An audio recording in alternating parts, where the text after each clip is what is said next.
সাইকেলওয়ালারা বাঁচাইবার গিয়া এই ঘটনাটা। সাইকেলওয়ালায় একটা নামাইছে চাক্কা নামায় আবার পিছন দিকে গেছে, যাওয়ার পর ওই গাড়িটায় আয়া এই ইসলাম পরিবহন আয়া ওই আকাশের মাইরে দিছে বিডের উপরে গিয়া।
দেখলাম গিলু পরে আছে, একজন মরে আছে, রক্ত প্রচুর পড়ে গেছে।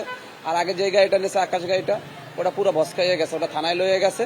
আর এটা যাত্রী 4-5 জন আছে, বাইরে আগে লয়ে গেছে, বাসায় লয়ে গেছে। আর বিদার যাবো, এয়ারপোর্টে পৌঁছে যাবো। এই টাইমে আমি দেখলাম আর যে বৈশা রয়েছে এখানে। সকাল 6টা থেকে ওদিক দিয়ে গাড়িটা আসছে, আর এদিক দিয়ে আকাশ পরিবহন যাচ্ছে। এই গাড়িটা ডাইন পেজ দিয়ে উঠাই দিয়েছে ওই গাড়ির উপরে। তো ওই গাড়িতে লোক ছিল বেশি, ভর্তি গাড়ি। ওই গাড়ির অ্যাক্সিডেন্ট করছে বেশি। এখানে ডেড আমরা 4-5 জন দেখছি। আর মেডিকেলে লই গেছে, অনেকে রিক্সা করে এসে মেডিকেলে যাওয়ার পথে মারা গেছে। এবং এই জেনারেল হাসপাতালে লোক গেছিল 4 জন, একজন মারা গেছে। আর 3 জন আবার রাখে না, এরা আবার পাঠাই দিয়েছে ঢাকা মেডিকেল, অন্য কোথাও নিতে বলছে। আর এই সকাল থেকেই এইখানে এই অবস্থা। গাড়ি মাত্র পুলিশ এখন আসছে এই কেরিং লইয়া। এই 3-4 ঘন্টা কোনো কেরিংই আসে নাই।